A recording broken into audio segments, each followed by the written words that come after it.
तो पहला वैरायटी है very short answer question type में हम देख रहे हैं वेव्स। तो पहला क्वेश्चन आ रहा है, पहला क्वेश्चन है what should be the characteristics of the medium of propagation for the wave through it. एक मीडियम में वेव प्रोपोगेशन के लिए क्या प्रॉपर्टीज होनी चाहिए। आंसर, वेव दो चीज़ों से फॉलो होती है बेटा।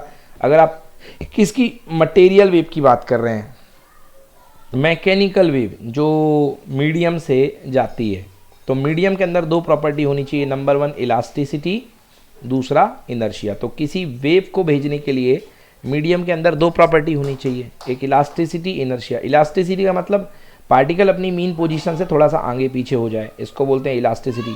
और इनर्शिया का मतलब पार्टिकल मीन पोजीशन से आगे जाके वापस अपने वहीं पे आ जाए, है ना। ये तो इलास्टिसिटी हो जाए। और पार्टिकल जो है अपनी जगह से चेंज होने का अपोज करे, इसको बोलते हैं इनर्शिया। तो दो मटेरियल वेव में दो चीज़ें होनी चाहिए मीडियम में, एक इलास्टिसिटी और inertia. Next question, what are the sources of electromagnetic waves. Electromagnetic wave का सोर्सेस क्या है। तो इलेक्ट्रोमैग्नेटिक वेव क्या होती है बच्चों, electromagnetic waves are produced by oscillatory accelerated charge particle. बेटा अगर चार्ज जो होता है कहीं पर डांस करता है, तो चार्ज के डांस करने से एक डायरेक्शन में इलेक्ट्रिक फील्ड बनता है और एक डायरेक्शन में मैग्नेटिक फील्ड बनता है। एक डायरेक्शन में इलेक्ट्रिक फील्ड बनता है, एक डायरेक्शन में मैग्नेटिक फील्ड बनता है, और दोनों फील्ड के परपेंडिकुलर जो वेव निकलती है उसको हम बोलते हैं इलेक्ट्रोमैग्नेटिक वेव। तो इस टर्म को याद रखना, ऑसिलेटरी और accelerated charge particle. Accelerated charge particle, accelerated charge particle से क्या बनती है, ईएम वेव या electromagnetic wave. What is the necessary condition to observe Doppler effect. अब डॉपलर इफेक्ट बेटा इसका सबसे लास्ट टॉपिक है चैप्टर का। तो डॉपलर इफेक्ट क्या होता है बच्चों, जब आप कभी ट्रेन में रेलवे स्टेशन के पास गए हो, तो रेलवे स्टेशन में जब ट्रेन गुजरती है तो आपके कानों से आवाज़ जो जाती है एकदम कांस्टेंट नहीं होती है, वो बिल्कुल आवाज़ कई, जब तक ट्रेन आती है तो बढ़ती है फिर घटती जाती है, मतलब ऐसी आवाज़ आती है। तो इसको अपन बोलते हैं डॉपलर इफेक्ट, मतलब कि साउंड की फ्रिक्वेंसी का बढ़ना और फिर घटना।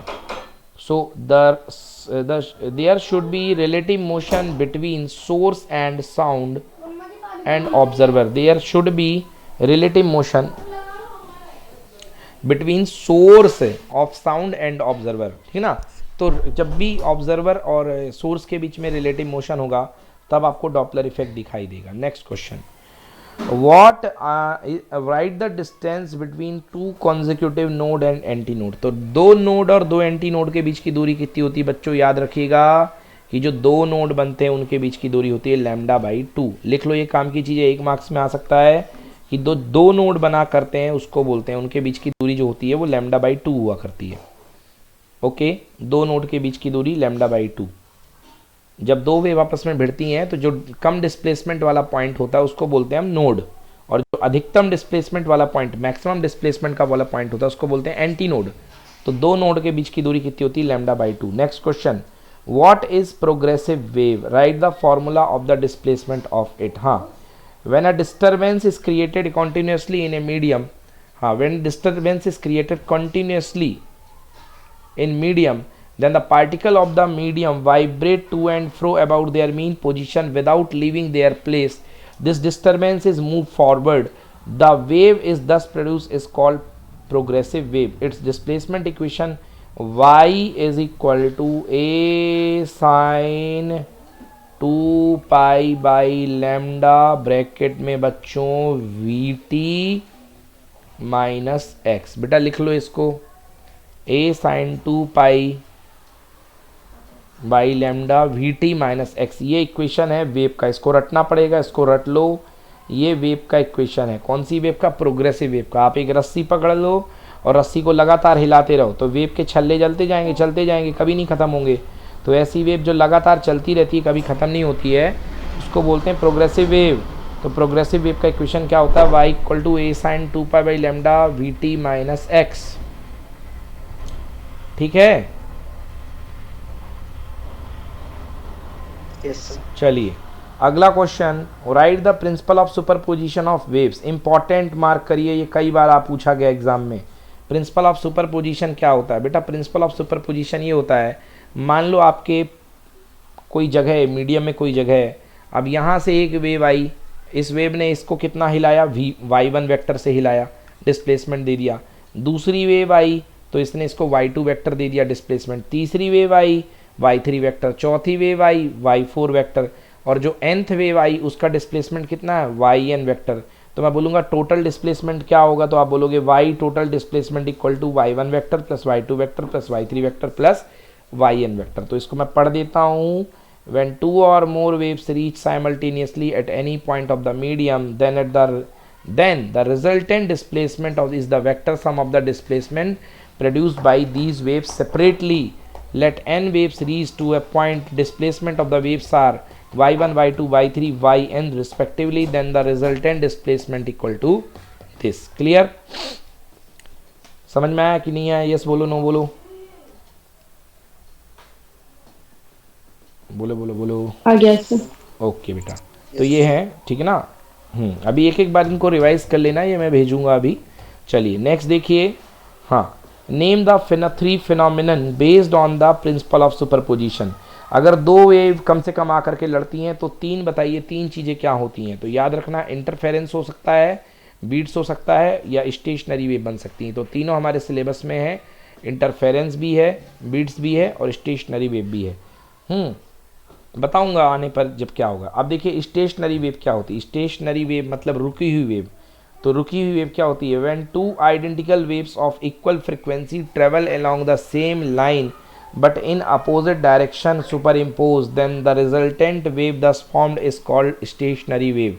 मतलब बच्चों मान लो कि जैसे मान के चलो कि मान लो एक वेव यहाँ से चल रही है और दूसरी वेव बिल्कुल सेम टू सेम वेव जो है वो यहाँ से आ रही है बिल्कुल, और वो मीडियम के किसी एक पॉइंट पर आकर के टकरा जाती हैं। तो यहाँ पर जो वेव क्रिएट होगी इनके टकराने पर उसको बोलेंगे स्टैंडिंग वेव। क्या बोलेंगे उसको? स्टैंडिंग वेव, या उसी को बोलते हैं स्टेशनरी वेव, उसी को बोलते हैं स्टेशनरी वेव। समझ गए ना? जब मतलब सेम लाइन में चलने वाली बट अपोजिट डायरेक्शन, एक लेफ़्ट टू राइट चलेगी, एक राइट टू लेफ्ट चलेगी, जब दोनों आकर के मिलेंगी तो जो वेव फॉर्म होगी जहाँ पर वो मिलेंगे, सुपर इम्पोज करेंगे, then the result wave thus formed is called stationary wave. The energy does not transfer from one particle to another particle. हाँ, वेव में क्या लिखा है? Stationary wave, the energy does not transferred from one particle to another particle. ये line कोई काम की नहीं है बच्चों, इसको छोड़ दो। The energy does not transferred from one particle to other particle, ये लाइन इससे जुड़ी नहीं है, ये ज़बरदस्ती में दे दी गई है। चलिए हाँ बच्चों, जल्दी से इसका स्क्रीनशॉट ले लो, ये फर्स्ट वाले पार्ट का इसका स्क्रीनशॉट ले लीजिए। यस बोलिए।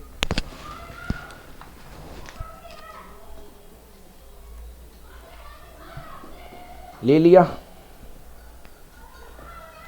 हाँ सर। चलिए अब सेकंड पार्ट इसका स्क्रीनशॉट ले लो। Yes sir. इसका स्क्रीनशॉट ले लीजिए। ले लिया सर। ओके। अगला क्वेश्चन है, how many types of stationary waves are there, write one example of them.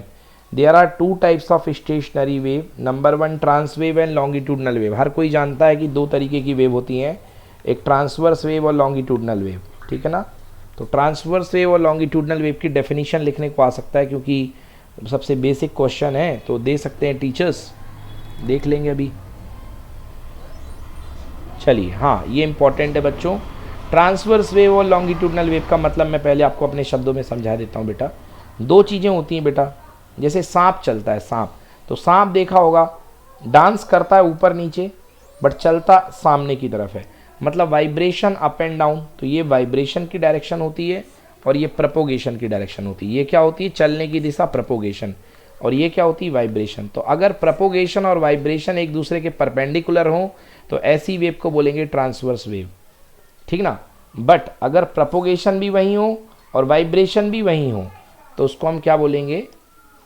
Longitudinal wave, transverse wave. पढ़िए Harshita, transverse wave, if during the propagation of mechanical waves in a medium, the particle of the medium vibrate about their mean position in the direction perpendicular to the direction of the wave propagation, then the wave is called transverse wave. Exactly बेटा, अगर particle wave propagation की perpendicular direction में vibrate करें तो वो जो wave travel होगी उसको बोलेंगे ट्रांसवर्स वेव। सेकंड पढ़िए longitudinal wave. Longitudinal wave. if the during propagation of mechanical wave in a medium, the particle of the medium vibrate about their mean position along the direction of wave propagation, then this type of wave is called longitudinal wave. हाँ बच्चों, ये दोनों question important हैं, ये दोनों ये कर लीजिएगा, ठीक ना। चलिए next question number 10, a person at some distance can जज about the filling a pot placed under a running tap, how.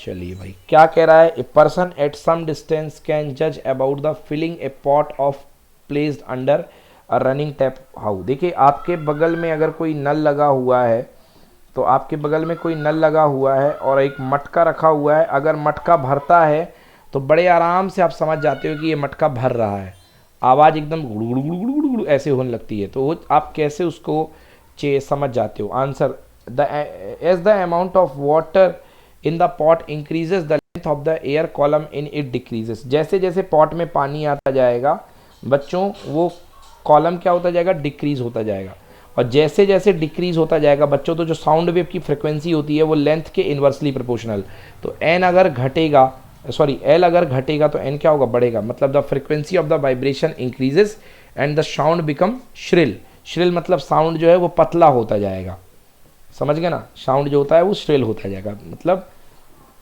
तीखा साउंड होता जाएगा, पतला पतली आवाज़ होती जाएगी। तो जब मटका जब शुरू खाली होता है गुड़ गुड़ गुड़ गुड़ गुड़ गुड़ की आवाज़ होती है, जैसे जैसे मतलब मटका ऊपर भरता जाता है, आवाज़ उसकी नल से भरने की पतली होती जाती है।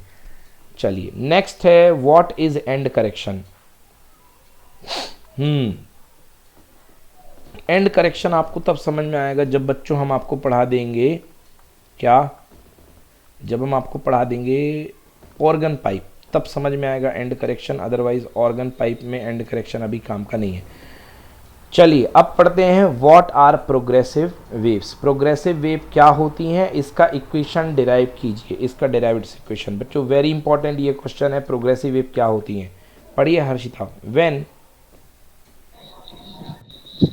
When the disturbance produced from the body executing simple harmonic motion propagates in the medium, then the particle of medium vibrate to and fro about their mean position and the disturbance advances in the medium. The wave thus produced are called prog- progressive progressive wave, हाँ, waves. पढ़िए, consider. Consider Consider a harmonic wave propagating in a medium along with the positive direction of x-axis as shown in figure. The speed of propagation of wave is v. Its source is at origin O. As the source is executing as such m, then the displacement of particles situated at O at any instant t by equals to a sine omega t, where A is the amplitude of vibration and omega is the angular velocity angular frequency, omega is the angular frequency, ठीक है। frequency. चलिए पहले ये ऊपर वाले का इसका बेटा वो ले लो, स्नैपशॉट ले लो, इसका स्क्रीनशॉट ले लो, इसको ले लिया। हाँ सर. चलिए अब इसके बाद इस वाले पार्ट का ले लो, ये इंपॉर्टेंट क्वेश्चन है, VIMP लिख दिया मैंने, प्रोग्रेसिव वेव।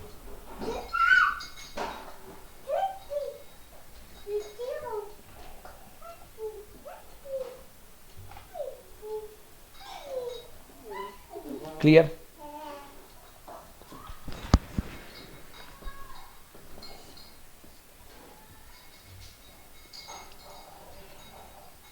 क्लियर,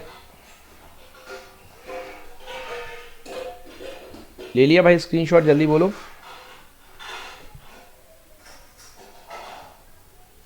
हाँ सर. ओके चलिए, तो बेटा y equal to A sine omega T आ गया, क्या इसका, y equal to A sine omega T, इसका आ गया वाइब्रेशन पार्टिकल का। अब इसी पार्टिकल के वाइब्रेशन की वजह से जो वेव होती है वो आगे चला करती है।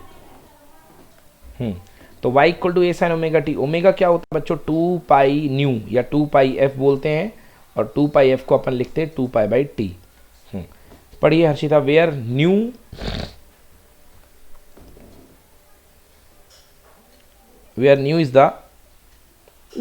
is the frequency and time period. T is time period. Since the speed of wave is v, hence the disturbance will reach the point P at distance x from the origin O in the x by v second. Thus, at an instant t, the displacement of particles situated at P will be y equals to a sin omega t minus xy v. v, हाँ देखिए क्या होगा, अगर जो ऐसे disturbance है वो travel करेगा तो थोड़े समय के बाद जो डिस्टर्बेंस होगा वो कहाँ पहुँच जाएगा, आगे पहुँच जाएगा, है ना। तो टी टाइम पे जो डिस्टर्बेंस आगे पहुँचेगा तो उस समय जो पार्टिकल का वाइब्रेशन आप दोगे वो कैसे दोगे, y equal to A sine omega T minus x upon we.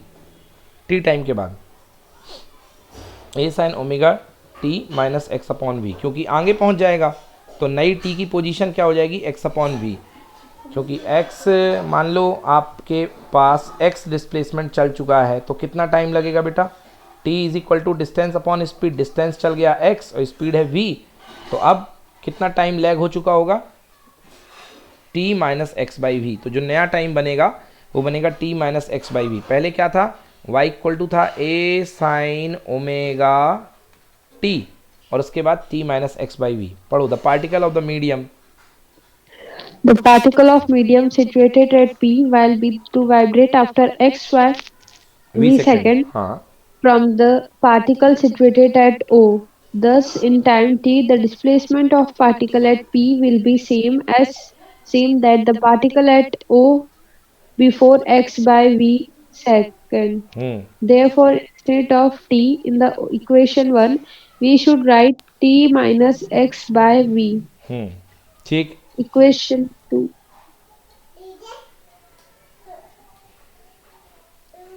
पढ़ो बेटा। Equation 2 shows a progressive wave which is propagating along positive direction of x-axis with velocity v. If a progressive wave is traveling along negative direction of x-axis, then its equation will be y equals to a sin omega t plus x by v. As omega equals to 2 pi v, therefore from equation second y equals to a sin 2 pi t minus x by v, but v equals to 2 pi nu, but nu equals to v by lambda, nu equals to v by lambda, okay, lambda. हाँ v by lambda. तो यहाँ पे हम v की जगह, new की जगह we by lambda put कर देंगे, तो a sine 2 pi v by lambda t minus x upon v. तो इसको हम अंदर कर देंगे तो क्या बन जाएगा, देखिए 2 pi by lambda a sine 2 pi by lambda v t minus x. This is the equation of a progressive wave. चलिए इसकी फ़ोटो ले लीजिए। हाँ, सबसे पहले ये वाला पार्ट इसका स्नैप लीजिए, ये वाला पार्ट, बोलो डन।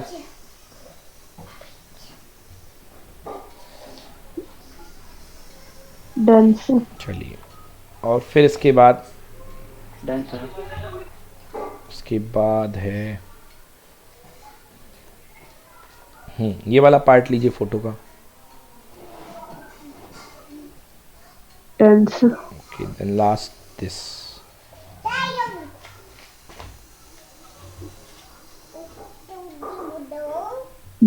चलिए, next question number 2, explain Newton's formula for the velocity of sound in air.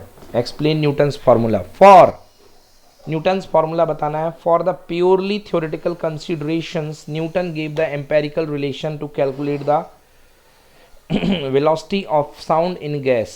तो velocity of sound in gas के लिए जो न्यूटन ने फार्मूला लिखा था वो कितना लिखा था, v is equals to under root bulk modulus upon p। v is equal to velocity of sound equal to under root bulk modulus b beta upon rho. Rho is the density, b where b is the bulk modulus and rho is the density of the gas. तो ये था Newton's का formula, v equal to under root b by rho. v equals to under root b by रो, ये Newton का formula था, Newton ने दिया था ये फार्मूला। ओके, तो ये न्यूटन का फार्मूला दिया हुआ था, v equals to under root b by rho. Sound travels through the gas in the form of compression and rarefaction.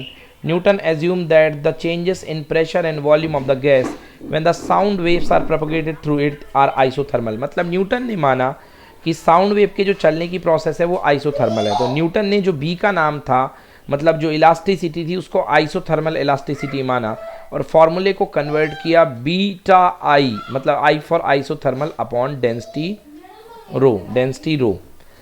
The amount of heat produced during the compression is lost in the surrounding, and similarly the amount of heat lost during the rarefaction is gained from the surrounding. मतलब जब compression में the amount of heat produce in compression, जो ही compression में heat produce होती थी वो surrounding में वो जो थी lost in the surrounding, and similarly the amount of heat lost during the rarefaction is gained from surrounding. और जो मतलब कि जो साउंड में जब रेयर फ्रैक्शन होता था, जो कमी आती थी वो साउंड वेव एटमॉस्फेयर से ले लिया करती थी. सो as to keep the temperature constant using coefficient of isothermal elasticity beta I in the equation 1, Newton's given the formula nu equals to beta I upon rho. Yes, अब हम calculation of beta आई करते हैं isothermal velocity का. तो consider the mass m of the gas, p is the initial pressure of the gas, v is the volume of the gas, and using isothermal equation p into v equal to constant. p भी constant है तो क्या बनेगा, differentiate कर दोगे तो बन जाएगा P D V plus V D P equal to 0. तो P D V equal to आ जाएगा minus V D P. Okay, तो now pressure is equal to V D P upon D V. तो इसको यदि मैं थोड़ा अच्छे से लिखूं तो माइनस है, हाँ इसको मैं लिखूं तो P is equal to minus d P upon change in volume upon original volume. यार ये क्या है, ये बल्क मॉडुलस ही तो है. देखो ना, change in pressure upon change in volume upon original volume, तो ये बल्क मॉडुलस है. तो यहाँ पे मैं इसकी जगह P की जगह मैं यूज़ कर सकता हूँ बल्क मॉडुलस बी आई. तो जहाँ पे बी आई है तो बी आई की जगह मैं प्रेशर यूज़ कर सकता हूँ. तो सब्स्टिट्यूट कर दीजिए तो इक्वेशन बन जाएगा speed of the sound equal to pressure upon rho. ये बन गई आपकी फॉर्मूला. तो चलिए नोट करिए पहला पार्ट, इसको खींचिए, फोटो इसका लीजिए, सॉल्व कीजिए इसको. नॉट इम्पॉर्टेंट बच्चों, ये ज़्यादा इम्पॉर्टेंट नहीं मानता हूँ मैं इसको.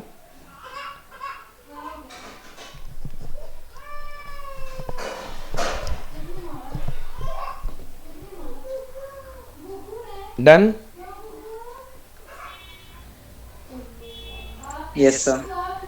ओके, सेकेंड पार्ट ये पूछिए, इसमें कोई दिक्कत बच्चों. ये मेन फॉर्मूला कहाँ से आया न्यूटन का वेलोसिटी का, v इक्वल टू उन्होंने बताया था कि bulk modulus b upon rho. फिर b की वैल्यू निकाल ली है, बस बीटा की वैल्यू आ गई है कितनी, प्रेशर के इक्वल. ओके, जो बीटा होता है वो प्रेशर के इक्वल होता है. तो फॉर्मूला बन जाएगा v equal to under root p by rho. तो साउंड की जो स्पीड होती है वो कितनी होती है, under root p by rho. P मतलब प्रेशर, रो मतलब density of the medium. Clear? चले आगे. डन? नोट कर लिया?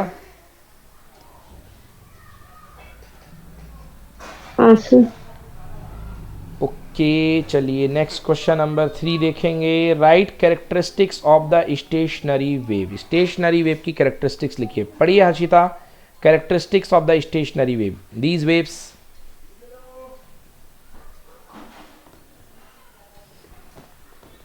these waves do not advance in the medium but may remain steady at its place.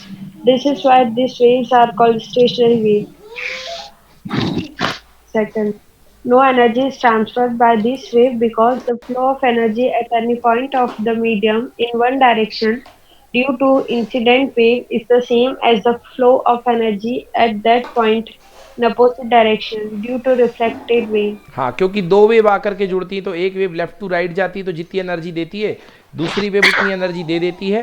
तो कोई भी एनर्जी, नो एनर्जी फ्लो, तो यहाँ पे जो है किसी भी प्रकार का no energy transferred by these waves because the flow of energy at any point of the medium in one direction due to the incident wave is the same as the flow of energy at point in opposite direction due to the reflected wave. Third point, to produce these waves the presence of bounded medium is necessary because the wave traveling in such a medium after being reflected from the boundary produce an identical wave moving in opposite direction. So as a result, superposition of incident and reflected wave the stationary wave is produced. The stationary wave cannot be produced in vacuum or in unlimited medium. मतलब ये समझो कि stationary wave generate करने के लिए आपके पास medium की boundary होनी चाहिए. तो जब आप यहाँ से किसी को जर्क दोगे तो वो जर्क वापस लौट करके आएगा, तभी स्टेशनरी वेव क्रिएट होगी. Fourth, in the waves certain points in the medium are always at rest, that is their displacement remains zero. These points are called nodes. The points are situated at equal distances. In the case of longitudinal stationary wave, the change in pressure in density is maximum. The change in pressure and